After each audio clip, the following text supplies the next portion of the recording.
Alright, so my mother's been trying to get me to come out to her for years. It's high school, and every few months she calls me into her bedroom. She sits me down on her pink and blue flowered bedspread, and she says, "Christopher, I know you've been depressed. If there's anything you want to talk about, go ahead.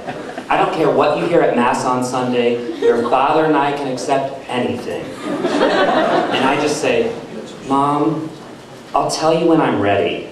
See, I don't want to come out to my mother just because she's ready. I don't want to come out to her in her bedroom in our little town in Ohio. I need to hold on to this secret until I'm more comfortable with it. So it's a few years later, it's college, and I'm spending a semester in Paris. My mother's visiting, and I'm ready to tell her. But see, since I've seen my mother last, she abruptly quit her job teaching 5th grade at St. Mary's. See, this is Mrs. Love.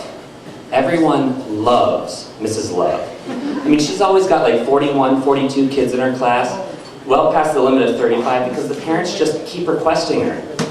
But she quit in the middle of the year, and no one really explained why to me, and it seemed a little too late to ask why now. But on that first day she's there, we're having a picnic on the Seine. We've got Notre Dame right there. Lovers are walking by hand in hand. It's a perfect spring day. Okay, I should tell her now. I mean, I'm a little self-conscious. It's a little over the top.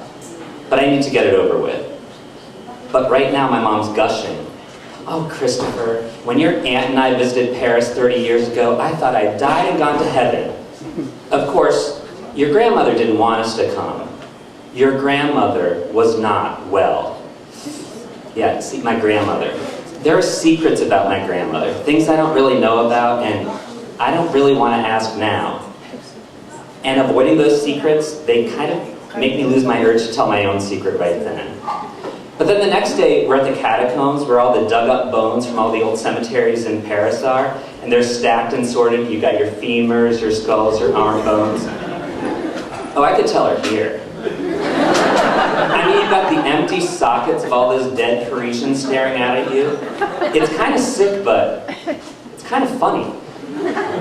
But right now, my mom's crying. "Christopher, I'm the one who raised your 3 aunts when your grandmother was institutionalized. And when she got out, I'm the one who was put in charge of making sure she didn't pop any pills after she already tried to commit suicide twice. Imagine, your grandfather put that burden on a 13-year-old. Shit."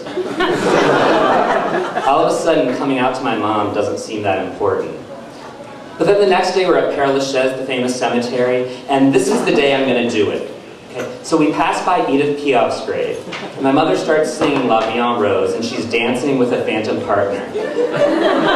Alright, I need to get her out of here. I don't need the tragic life of the sparrow to inspire any more revelations from my mother. So then we pass by Jim Morrison's grave, and I hear the words to The Doors' "Touch Me" coming from a radio.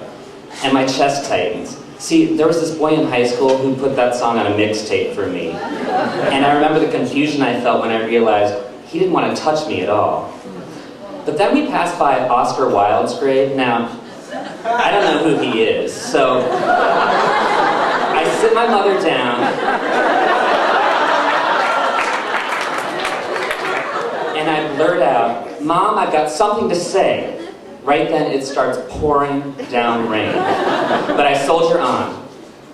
"Mom, I'm gay." See, it comes out half as an apology.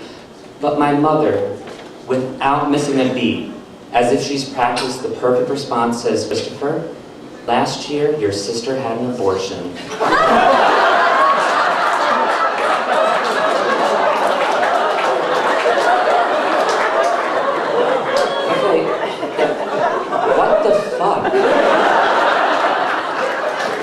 I mean, is that supposed to make me feel better?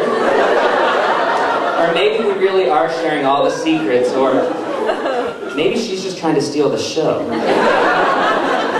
But then my mother reassures me, "Christopher, I'm going to tell you what I told your sister, your father and I anything. But you know, that would have been first grandchild." Alright, sneaking suspicion has very little. It's still raining. And I wanted to tell my mother. I wanted to give things to her. Christopher, about your issues since you were right that. Came there to visit Sakurai, the Sacred Heart of Jesus. My mother hit the ground.